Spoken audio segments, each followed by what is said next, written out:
오늘은 추수감사 주일입니다. 봄에 뿌린 씨앗을 가을철 풍성한 결실로 거두게 하신 하나님께 감사하는 마음으로 드린 예배가 바로 오늘 추수감사 예배인 것입니다. 올 한 해 우리와 함께 하신 하나님께 전심으로 감사하는 우리가 되길 간절히 소망합니다. 평생 감사라는 책에 보면 우리가 감사하지 못하는 이유를 세 가지로 이렇게 말합니다. 먼저 첫 번째, 우리가 감사하지 못하는 이유는 우리의 욕심 때문이라는 것입니다. 우리의 욕심은 끝이 없기 때문입니다. 무엇을 간절히 원해서 그것을 소유하게 되면 우리는 그것에 만족하고 감사하는 것이 아니라 더 많은 것, 더 좋은 것을 원하게 됩니다. 그것이 우리의 끝없는 욕심 때문에 라는 것이죠. 둘째, 우리의 비교의식 때문입니다.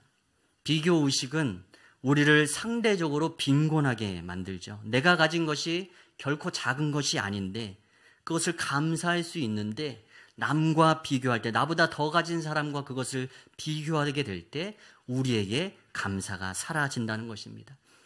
달란트 비유 속에서도 5달란트, 2달란트, 1달란트 받은 사람이 있는데 그 1달란트 받은 사람이 그러한 비교의식 속에 아무것도 하지 않고 자신이 가진 것을 땅 속에 묻어두는 행동을 하게 됩니다. 나보다 상대가 더 많이 더 좋은 것을 가지고 있다는 것을 보고 비교하기 시작하면 우리는 불행해지는 것입니다. 또 세 번째, 우리가 감사하지 못하는 이유는 당연하다는 생각 때문입니다. 무엇이든 내게 있는 것을 당연하다고 여기게 될 때 우리에게 감사는 사라지게 됩니다.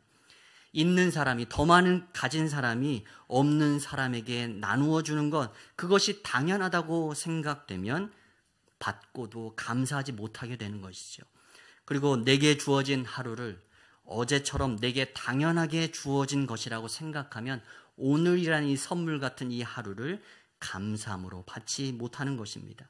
당연하다는 생각은 우리에게서 감사를 빼앗아 갑니다. 이 세상을 살아가는 우리에게 감사하지 못할 이유는 너무도 많습니다. 우리의 욕심을 가지고 생각하면, 또 비교의식을 가지고 우리의 인생을 바라보면, 또 우리의 삶 가운데 주어진 것을 당연하다고 여기게 되면 우리는 절대로 감사할 수 없다는 사실입니다.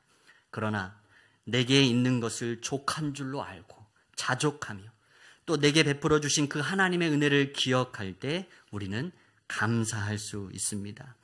우리의 다함 없는 그 욕심을 내려놓고 비교의식을 내려놓고 당연하다는 생각을 내려놓고 오늘도 우리의 삶에 함께 하시고 공급하시고 인도하시는 그 하나님의 은혜를 기억함으로 일평생 감사하는 우리의 인생이 되길 간절히 소망합니다. 오늘 말씀은 고린도전서의 말씀입니다. 이 고린도 교회는 사도 바울이 2차 전도 여행 기간에 1년 6개월 동안 머물면서 개척한 교회입니다. 사도 바울은 다른 교회에 비해서 이 교회에 굉장히 오래 머물렀습니다. 결코 짧지 않은 이 시간을 그곳에 머물며 성도들에게 복음을 전하고 또 신앙의 기초를 훈련했습니다. 그래서 사도 바울에게 있어서 이 고린도 교회는 매우 애정이 가는 교회였습니다. 그런데 사도 바울은 한 교회에 머무르는 사역자가 아니었습니다. 수훈의 전도자였죠. 그래서 시간이 되어서 하나님의 인도하심 가운데 다른 지역으로, 고린도를 떠나서 이제 다른 지역으로 복음을 전하기 위해 갔는데 이후에 들려오는 고린도 교회의 소식이 그 교회가 여러 가지 문제로 인하여 어렵다라는 소식을 전해 듣게 되는 것입니다. 그래서 사도 바울은 이 고린도 전서라는 첫 번째 편지를 써서 그들을, 고린도 교회 성도들을 권면했던 것입니다. 고린도 교회에 수많은 문제들이 있었지만 여러 문제들 가운데서 가장 첫 번째 문제는, 가장 큰 문제는 당파 짓는 문제였습니다. 고린도 교회가 성장하고 자리를 잡아가면서, 개척교회였으니까 처음에는 연약했겠죠. 그러나 점차 시간이 지나가면서 성장하고 교회가 자리를 잡아가면서 서로 당파를 지어서 서로 분열했습니다. 오늘 본문 말씀 앞부분인데요. 고린도전서 3장 4절에는 이렇게 나와 있습니다. 우리 같이 한번 읽겠습니다. 시작.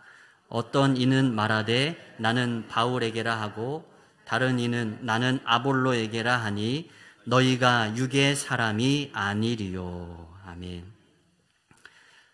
고린도 교회 성도들이 지금 자기들끼리 끼리끼리 하는 말입니다. 나는 바울에게 속했고 나는 아볼로에게 속했다라고 말하면서 각기 당파를 지어서 그 교회 안에, 그 하나의 교회 안에 여러 파당을 지었던 것입니다. 바울은 고린도 교회의 개척자였습니다. 초기 개척자입니다. 복음을 전했고 그 교회가 시작되도록 힘쓴 사람입니다. 또한 뒤이어 고린도 교회를 담당했던 아볼로는 바울이 떠난 이후에 고린도 교회를 잘 양육하고 또 성장시킨 사람이었습니다. 그런데 이 두 사람을 가지고 고린도 교회의 성도들이 서로 당파를 짓고 또 구분을 지었던 것입니다.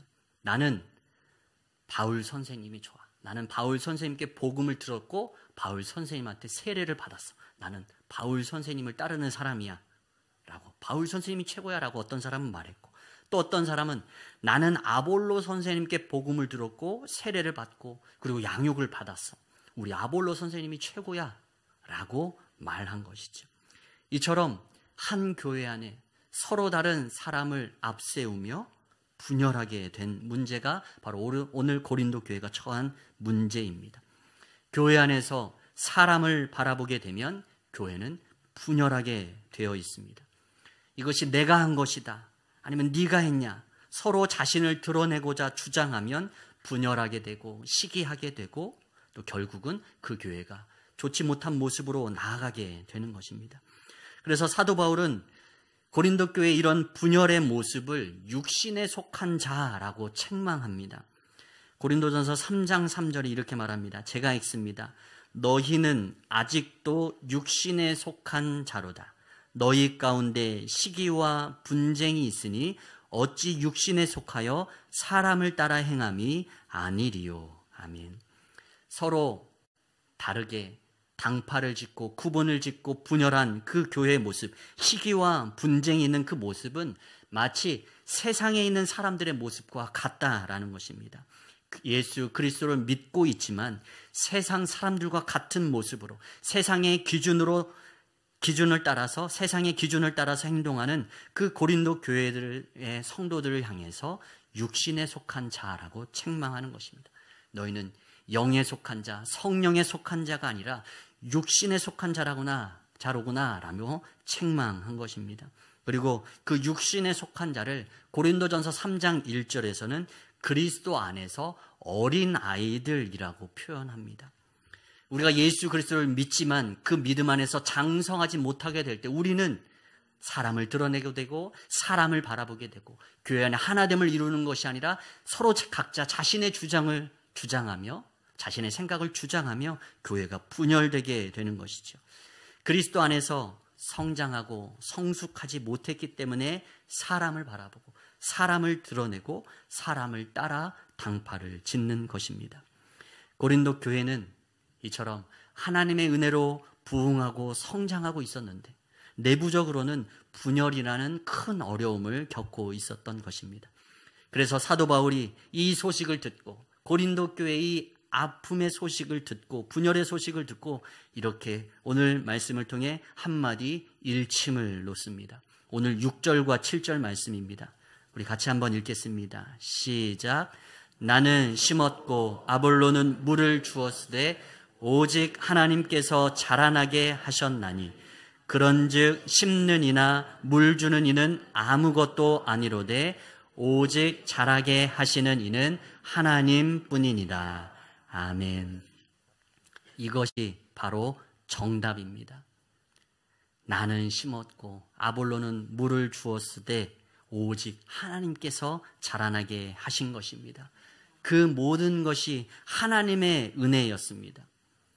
바울이 잘나서가 아니요 아볼로가 잘나서가 아닙니다. 그들 모두 스스로가 뛰어나서가 아니라 커다란 하나님의 계획 속에서 하나님의 때에 맞게 하나님이 쓰시기에 좋은 도구가 되어서 바울은 개척자가 되었고 바울이 떠나간 이후에 고린도 교회를 잘 사랑으로 돌보고 말씀으로 양육하는 그 사명을 맡은 아볼로가 그 맡겨진 사명을 감당해 내었기에 하나님께서 고린도 교회를 부흥하고 성장시키신 것이었습니다. 바울이, 아볼로가 잘나서가 아니라 그들 모두가 하나님 쓰시기에 좋은 도구가 되어서 하나님께 붙들린 바 되어서 하나님의 교회를 위해 쓰임 받았던 것입니다. 아무리 그들의 수고가 있었다 하더라도 하나님께서 자라나게 하시지 않으셨다면 고린도 교회는 성장할 수 없었을 것입니다. 사람의 수고는 아무것도 아닙니다. 오직 자라게 하시는 분은 하나님뿐이신 줄 믿습니다. 이 사실을 잊으면 사람이 드러나게 되고 마땅히 드려야 할 하나님께 대한 감사와 영광이 사람에게 향하게 되는 것이죠.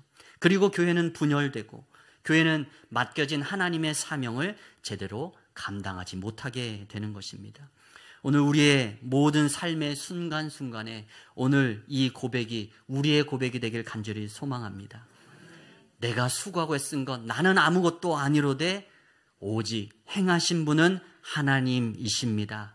이 믿음을 통해서 마땅히 돌려야 될 하나님께 대한 영광과 그 감사를 하나님께 돌리는 우리의 인생이 되길 소망합니다.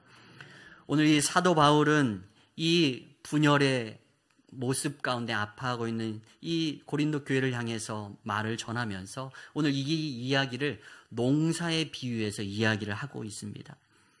농부가 씨앗을 심고 물을 주지만 결국 씨앗이 싹을 틔우고 자라나는 것은 농부의 손을 넘어서는 일입니다. 농부의 능력을 넘어서는 일입니다.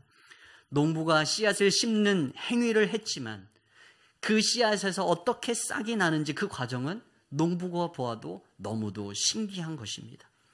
농부가 그 심겨진 데다 물을 주는 행위를 했지만 어떻게 그 싹에서 잎이 나고 꽃이 피고 열매가 맺히는지 그 과정은 농부가 보기에도 너무도 신기한 것입니다.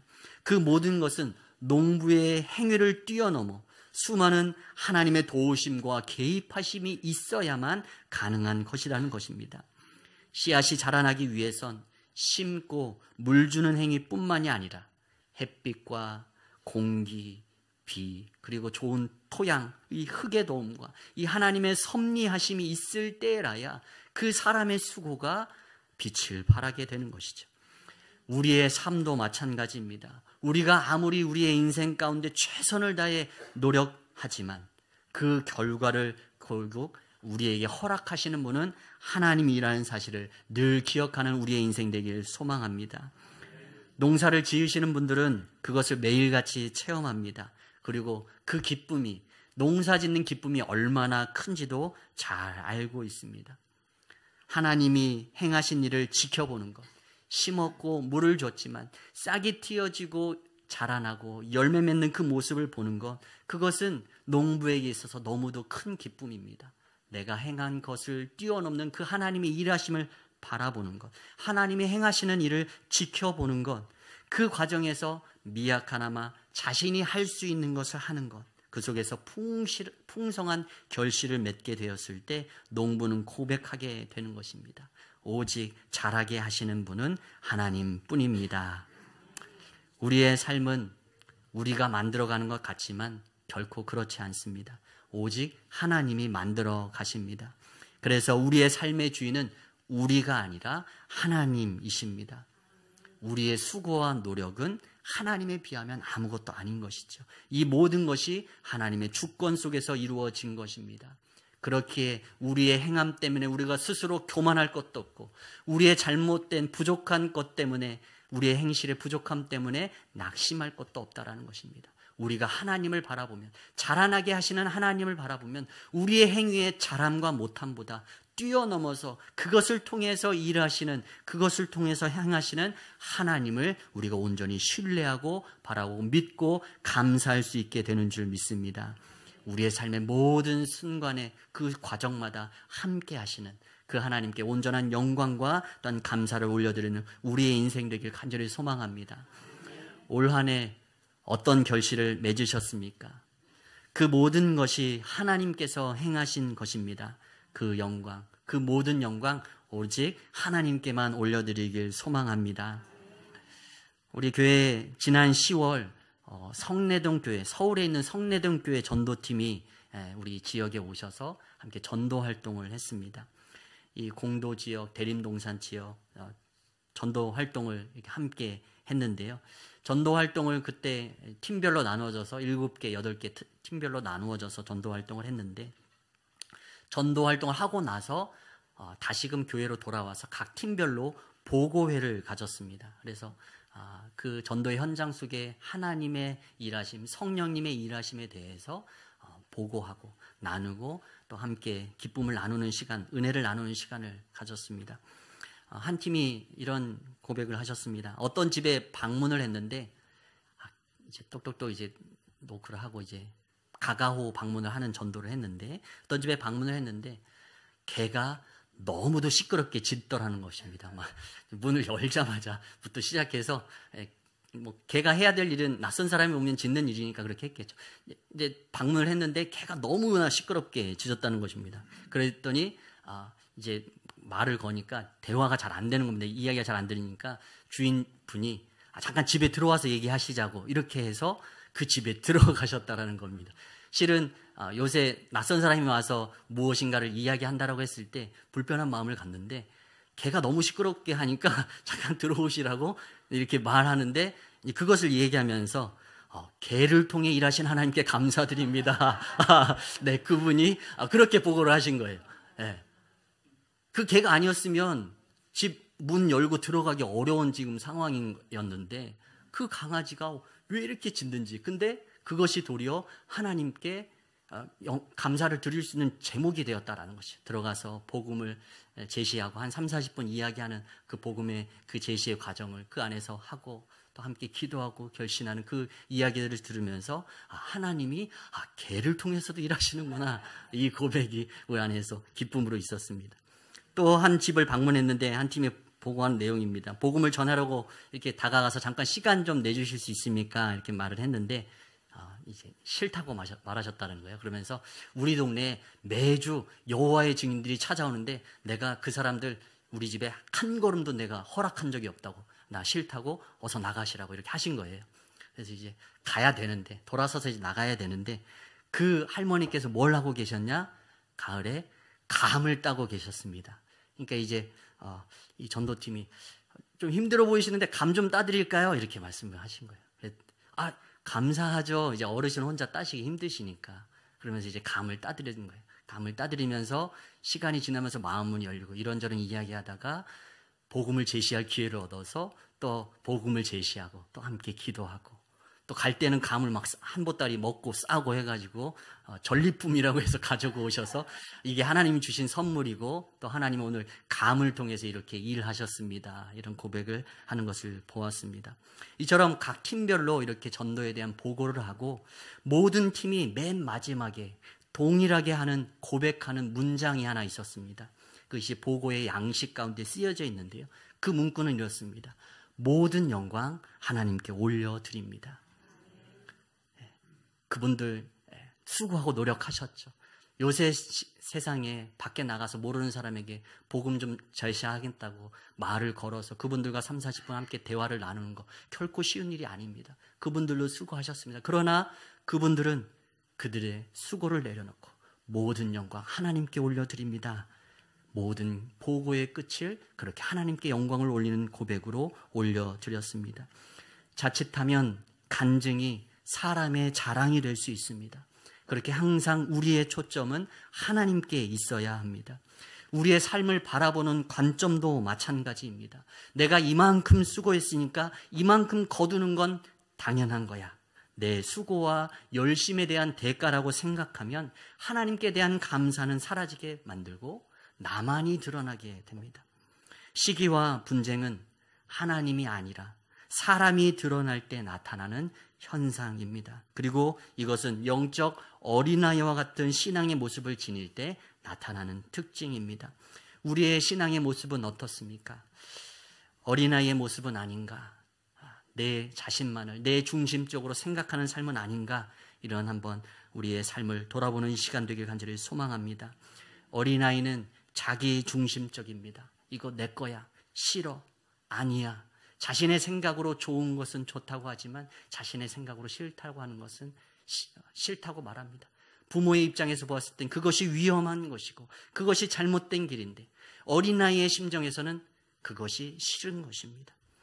우리의 삶 속에서 내 중심이 되면 하나님께서 허락하시는 그것을 감사라 바라보지 못한 채 불평하고 원망할 수밖에 없습니다. 그러나 우리의 삶을 하나님 중심으로 바라보게 되고 우리를 자라나게 하시고 우리의 삶을 주관하시는 분은 하나님이시다라는 그 믿음의 고백이 있을 때 우리의 삶에 그 어떤 일이 주어지더라도 범사에 감사할 수 있는 인생이 될 줄 믿습니다. 우리의 모든 삶을 하나님 중심으로 바라볼 수 있는 그러한 우리의 삶이 되길 소망합니다. 하나님께서 올 한 해에도 우리의 삶을 주관하셨습니다. 그 하나님께 감사드립니다. 또한 하나님께서 다가오는 한 해에도 우리의 삶을 주관하실 것입니다. 그래서 또한 미리 먼저 하나님께 감사합니다. 그렇게 항상 주님 앞에 감사함으로 하나님의 주권을 인식하고 믿음으로 주님 앞에 감사하는 우리의 인생이 되길 간절히 소망합니다. 올해 우리 주품교회는 개척 이후 첫 번째 추수감사주일을 맞았습니다. 5월 26일 첫 주일 예배로부터 지금까지 함께해 주시고 인도해 주신 하나님께 감사드립니다. 특별히 오늘은 세 분의 세례식이 있었습니다.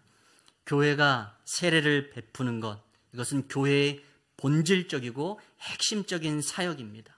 그런데 첫 번째 맞이하는 이 추수감사 주일날 하나님께 이 세 분의 이 영혼 가운데 세례를 베풀게 하신 그 하나님께 진실로 감사드립니다. 오늘 세례받은 각각의 면면을 보면 이렇습니다. 우리 강현 어린이는 우리 강장로님의 우리 아드님의 자녀이자 아들입니다. 강현 어린이는 태어나서 믿음의 고백에 따라서 오늘 유아 세례를 받았습니다. 또한 할아버지 할머니의 기도로 잘 자라나고 있습니다. 너무도 귀한 일입니다. 믿음의 가정에 새 생명이 태어나서 기독교 그 신앙의 가치관 속에서 건강하게 자라난다는 건 너무도 귀한 일이고 너무도 복된 일입니다. 박성남 성도님은 오랜 세월 신앙생활 하지 않으시다가 80이 넘는 연세에 오늘 세례를 받으셨습니다. 얼마나 귀하고 복된 일인지 모릅니다. 얼마나 세례 교육에 열심히 임하시는지 제가 교육을 하면서도 너무도 감동했습니다. 매주일 예배에 그토록 열심히 참석하고 계십니다. 특별히 우리 성도님은 서예가 취미이신데 이번에 대에서 입선한 은혜 충만이라는 이제 액자를 만들어서 서예 이제 대회에 출품하셨는데 입선을 하신 작품인데요. 이 은혜 충만이라는 액자를 오늘 우리 교회에 기증해 주셨습니다. 이 서예를 하시는데 우리 성도님이 또 한 가지 귀한 일은 성경을 필사하고 계십니다. 뒤늦게 신앙생활 시작하셨지만 그 어떤 누구보다도 진실되게 신앙생활에 임하고 계시고 성경을 필사하는 거 결코 쉽지 않죠. 눈도 잘 안 보이실 테고 또 이렇게 쓰는 것도 쉽지 않은데 본인의 그 신앙의 고백을 담아서 한자 한자 적어 나가시면서 말씀을 마음에 새기고 또 그 말씀을 깊이 묵상하면서 하나님 앞에서 진실된 모습으로 뒤늦게 신앙생활을 열심히 하고 계십니다. 그렇게 믿음을 키워가고 계십니다. 너무도 감사합니다. 또 박하민 청년은 견신내였습니다. 오늘 보셨듯이 견신내는 물로 세례를 베풀지 않고 기름으로 세례를 베풉니다. 어렸을 때 부모님의 그 믿음에 따라서 유아 세례를 이미 받았습니다. 그리고 이제 성인이 되어서 자신의 의사를 표현할 수 있는 성인이 되어서 자신의 신앙의 고백으로 세례를 받은 것입니다. 많은 자녀들이 어렸을 때는 부모님의 신앙을 따라서 교회에 다니지만 고등학교 이상이 되면 신앙생활을 쉬게 되는 경우가 많습니다. 그러나 하민 형제는 자신의 믿음을 고백함으로 오늘 세례를 받았습니다. 내년도 이제 군에 입대할 것을 준비하고 있는데 먼저 세례를 받고 또 군에 가게 되어서 너무도 감사합니다. 각기 다른 삶의 모습이지만 세례를 통해 이 세 분 모두가 다 믿음 안에서 새롭게 태어나셨습니다. 그렇게 오늘이 영적인 생일입니다. 지금까지 이 모든 이 세 분의 삶을 위해서 주변에서 씨앗을 심기도 하시고 물을 주기도 하시며 여러 가지 수고를 하셨을 줄 믿습니다. 귀한 생명이 부모님을 통해 세상에 태어나고 믿음 안에 자라나며 영혼의 구원을 위해 기도하고 헌신한 많은 분들의 수고가 있었기 때문에 오늘 하나님은 그 모든 수고를 통해서 결국 자라나게 하셨고 영적으로 열매 맺게 하심으로 오늘 세례를 받게 하신 줄 믿습니다. 이 모든 것이 오직 하나님의 은혜입니다. 사랑하는 성도 여러분, 우리의 삶의 모든 결과는 하나님께로부터 옵니다. 심는 자와 물 주는 자의 수고를 통해 결국 열매를 맺게 하시는 분은 오직 하나님이십니다. 그러므로 우리의 감사는 사람이 아니라 하나님께로 향해야 합니다. 오늘도 우리의 삶에 크고 작은 열매를 주시는 그 하나님께 온전히 감사드리는 여러분 되시길 바랍니다. 오직 하나님께 감사하라. 오늘 이 말씀에 마음을 새기며 또 우리의 모든 순간에 하나님께 영광을 돌리는 삶을 살아가길 주님의 이름으로 간절히 축복합니다.